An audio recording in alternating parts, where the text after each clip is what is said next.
Assalamualaikum warahmatullahi wabarakatuh. Terima kasih. Di sini kami dari kelompok 5 izin mempresentasikan atau menyampaikan materi tentang proyek yang telah kami lakukan, metode Graph Neural Network, optimalisasi sistem kelompok belajar melalui klasifikasi mahasiswa aktif pasif, studi kasus kelas komputasi aljabar. Di sini kami anggota kelompok terdiri dari saya NIM 60 Muhammad Hakim Mustafik, kemudian ada teman saya NIM 76 Muhammad Nurholis, kemudian ada NIM 95 yaitu Adi Syariful Amri.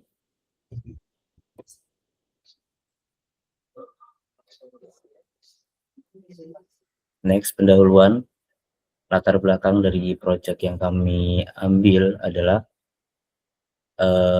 di sini kami ketahui bahwasannya dalam setiap kegiatan belajar mengajar, baik guru maupun dosen baik dari tingkatan pelajar bahkan hingga ke tingkatan perguruan tinggi itu memiliki banyak metode penyampaian materi, cukup beragam. Nah, salah satu yang sering diterapkan adalah metode belajar kelompok, baik itu secara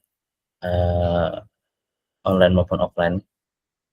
Metode kelompok belajar banyak dipilih karena menuntut anggota tim yang saling aktif, saling interaktif, dan saling responsif. Untuk apa? Meningkatkan keterlibatan, juga pemahaman materi yang lebih mendalam, dan keterampilan sosial pelajar, dan keterampilan sosial antara tim, antara anggota yang satu dengan anggota yang lain. Dari pengajaran tersebut muncul sebuah problem di mana mengoptimalisasikannya itu cukup sulit dalam sistem kelompok belajar, karena kerap kali salah satu anggota tim itu cenderung lebih aktif dibandingkan anggota yang lain, di mana anggota yang lain tampak lebih pasif, sehingga diperlukan optimalisasi sistem yang dapat menjadikan sebuah kelompok tersebut efektif, di mana mengkombinasikan, mengklasifikasikan peran setiap mahasiswa, apakah mereka cenderung aktif atau pasif berdasarkan data interaksi mereka dalam lingkungan belajar baik online maupun offline, seberapa sering mereka mengungkapkan pendapat, kemudian tingkat interaktifnya seberapa, juga kondisi kepribadian mereka berdasarkan uji mana kepribadian, apakah introvert atau ekstrovert, dan kebutuhan untuk menentukan hubungan dengan beracu pada data hubungan pertemanan. Nah, dalam hal ini kita menggunakan Graph Neural Network atau GNN, yang mana GNN itu merupakan pendekatan yang paling relevan untuk menganalisis hal tersebut karena berkaitan dengan interaksi antar anggota tim, interaksi sosial. Karena dengan GNN itu secara eksplisit dapat mengintegrasikan informasi dari nodes dan edge. Nodes-nya berupa mahasiswa dan edge-nya berupa hubungan atau interaksi, sehingga pola keterhubungan, pengaruh, serta dinamika kelompok dapat dipelajari secara lebih mendalam dengan mendeteksi komunitas serta memprediksi perilaku atau kecenderungan kolaborasi berdasarkan struktur graf yang ada. Kemudian rumusan masalah dari proyek yang kami buat itu adalah bagaimana cara kita memodelkan data interaksi dan perilaku mahasiswa dalam kelompok belajar sebagai sebuah struktur graf yang efektif. Yang kedua, bagaimana kinerja model graf tersebut dalam mengklasifikasikan mahasiswa menjadi kategori aktif pasif. Dan yang ketiga, bagaimana hasil klasifikasi mahasiswa aktif pasif dapat diimplementasikan untuk memberikan rekomendasi komposisi kelompok belajar yang optimal. Tujuannya yaitu memodelkan data interaksi dan perilaku mahasiswa dalam kegiatan kelompok belajar sebagai sebuah struktur graf yang efektif, kemudian mengetahui kinerja model grafnya, kemudian mengimplementasikan hasil klasifikasi mahasiswa berdasarkan aktif pasif tersebut untuk memberikan rekomendasi kelompok yang efektif. Demikian. Selanjutnya tinjauan pustaka akan dijelaskan oleh teman saya.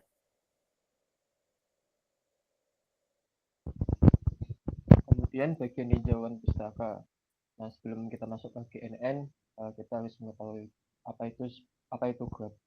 Graph sendiri itu suatu protokol data yang digunakan untuk memodelkan hubungan antar objek.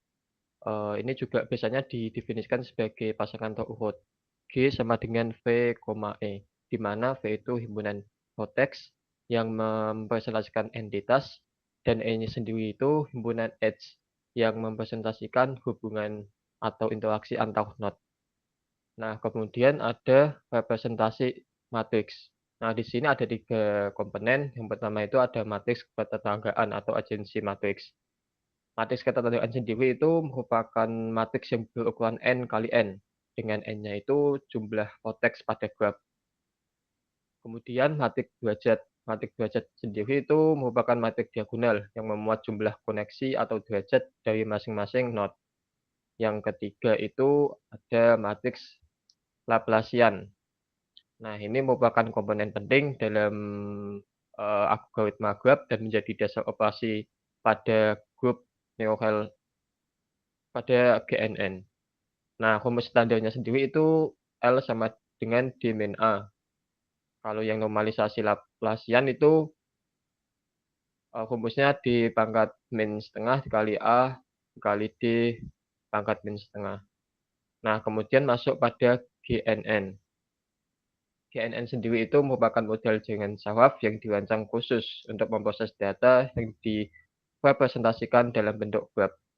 GNN ini dapat menangani struktur relasional yang kompleks melalui pemanfaatan node, edge, dan representasi matriks graf. Tujuan utamanya itu menghasilkan representasi baru dari setiap node. Kemudian dengan mempertimbangkan informasi node itu sendiri, informasi dari nodes ketetanggaannya, dan struktur graf secara keseluruhan.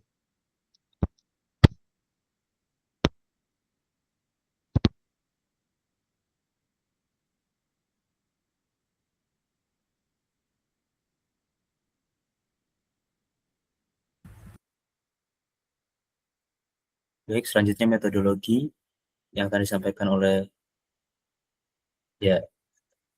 rekan saya.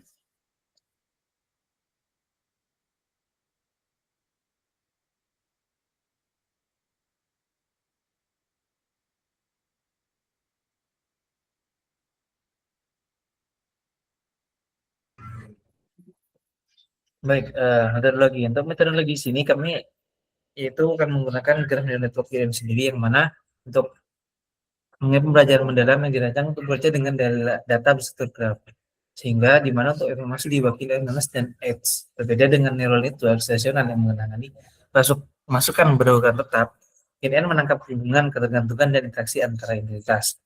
GNN beroperasi pada grafik yang terdiri dari nodes dan edge, yang mana di antara nodes yang dihubungkan oleh penghubung edge baik berarah ataupun tidak, sehingga dalam edge itu sendiri nanti bisa ada bobot atau tidak seperti itu.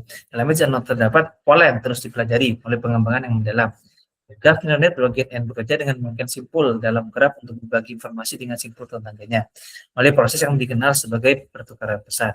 Karena graf bersifat tidak teratur dan tidak berstruktur, GNN mengorganisir data ini sehingga model pembelajaran mendalam dapat mengekstrak pola yang bermakna. Baik, kita lanjut ke step pembahasan. Baik, di sini secara operasi kita akan masuk ke badan nota.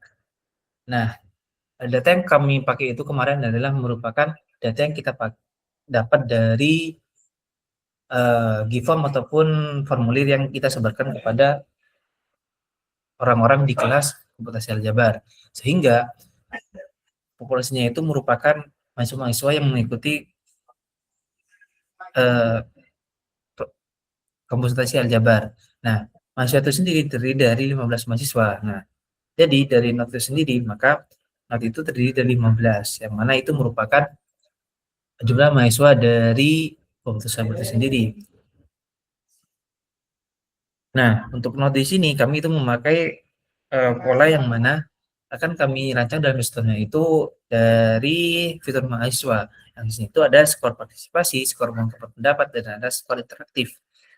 Nah, sedangkan secara labelnya itu nanti adalah merupakan sifat karakteristik mahasiswa, yang mana itu ada kayak introvert ataupun extrovert. Nah, kalau introvert nanti itu kita lambangkan dengan 0, dan extrovert itu kita lambangkan dengan 1 sendiri. Dan kita lanjut kepada label ya. Untuk label sendiri kita udah dijelaskan tadi. Mungkin di sini kita akan lebih ke node-nya itu, ke edge-nya itu sendiri. Nah, untuk edge itu adalah merupakan bagaimana hubungan antara mahasiswa ini. Karena untuk mahasiswa ini sendiri itu nanti akan ada beberapa hubungan yang mana itu disebutkan dalam tadi itu merupakan age. Nah, dan di sini kita akan membuatkan yang mana untuk hubungan yang itu dampaknya dua arah itu kan kita anukan dengan tambahkan dengan satu. Tapi jika itu cuma satu arah, kita akan tambahkan 0,5.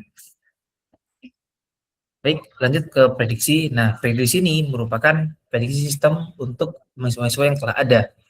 Untuk memprediksi, sistem ini akan menghitung skala partisipasi yang telah kita inputkan di awal. Nah, dari skala partisipasi ini juga akan di-compare dengan label yang kita berikan. Kalau secara prediksi sistem, secara garis besar bahwa prediksi sistem ini sebisanya akan berisi bahwa mahasiswa ini itu sesuai dengan label yang diberikan. Tapi karena mungkin sistem ini masih ada banyak kekurangan, maka secara prediksi itu masih ada beberapa mahasiswa yang secara label dan secara prediksi itu berbeda seperti itu. Nah, untuk hasil sendiri di sini kan kita ingin membentuk sebuah kelompok belajar efektif, yang mana isinya itu 2 aktif dan 1 pasif. Nah, secara kelompok di sini ini kita cuma bisa membentuk 3. Kenapa? Kenapa 3? Karena yang sesuai dengan syarat-syarat itu cuma ada bisa dibentuk 3 kelompok gitu. Karena ada nama mahasiswa itu yang mana secara prediksi itu ada yang 1 aktif dan 5 pasif. Nah, ini dari syarat itu sudah tidak memenuhi, maka kenapa secara kelompok itu tidak bisa dibentuk lagi seperti itu.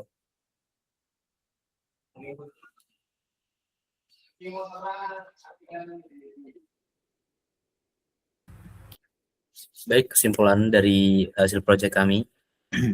Kesimpulannya adalah penelitian ini yang menunjukkan bahwa graf merupakan cara yang cukup efektif untuk memodelkan interaksi antara mahasiswa di dalam sebuah kelompok belajar. Sedangkan representasi matriksnya seperti agensi matriks, degree matriks, dan Laplacian berperan penting dalam proses propagasi informasi pada JNN. Model JNN khususnya JNN mampu mengklasifikasikan mahasiswa aktif dan pasif sebagaimana tadi yang telah dijelaskan dengan cukup akurat berdasarkan data yang diberikan serta menghasilkan embedding yang merepresentasikan pola interaksi sosial secara lebih komprehensif, walaupun tadi dari hasil kelompok yang dibentuk itu dapat dilihat kelompok yang terbentuknya ada sekitar beberapa dan ada yang belum terbentuk. Hal itu didasari dari program yang dibentuk sebelumnya karena juga ikut berdampak kepada jumlah kelompok yang dibentuk. Kemudian melalui hasil klasifikasi ini sistem dapat membantu proses pembentukan kelompok belajar yang lebih seimbang dan pada akhirnya akan menjadi sebuah kelompok efektif dalam berdiskusi maupun berkolaborasi. Untuk pengembangan lebih lanjut disarankan penggunaan dataset yang lebih gede atau yang lebih besar dan penambahan fitur perilaku yang lebih spesifik agar model yang dihasilkan bisa lebih mendekati ke real. Mungkin dari kelompok kami cukup sekian. Terima kasih. Mungkin sebelumnya kita juga mau secara demo untuk cara collab-nya sendiri. Nah, di sini kan kita akan memodelkan secara GNN ya. Kita kan secara fitur untuk syarat not kita tadi bahwa syarat not itu kita memakai dari fitur mahasiswa itu supervisasi, tempat dan skala interaktif. Nah, kemudian untuk age-nya itu ataupun hubungannya ini kita hubungkan satu-satu sesuai dengan data yang didapat. Jadi jika mahasiswa 1 berhubungan dengan mahasiswa 2, maka kita akan hubungan satu-satu seperti itu. Nah, untuk di sini maka nanti di sini akan mendefinisi model GNN untuk verifikasi not dan juga nanti akan training loop untuk melihat apakah ada error sih dengan sistem itu sendiri. Nah, nanti setelah itu maka akan dibentuk sebuah prediksi dan verifikasi apakah dari fitur atau alamat yang telah dimasukkan itu sesuai dengan label yang ada. Nah, kemudian terakhir akan dibentuk itu sendiri dengan hasil yang telah dijelaskan tadi pada presentasi tadi.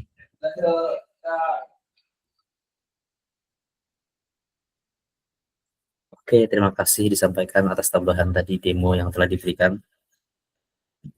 Ya, mungkin cukup sekian dari kelompok kami.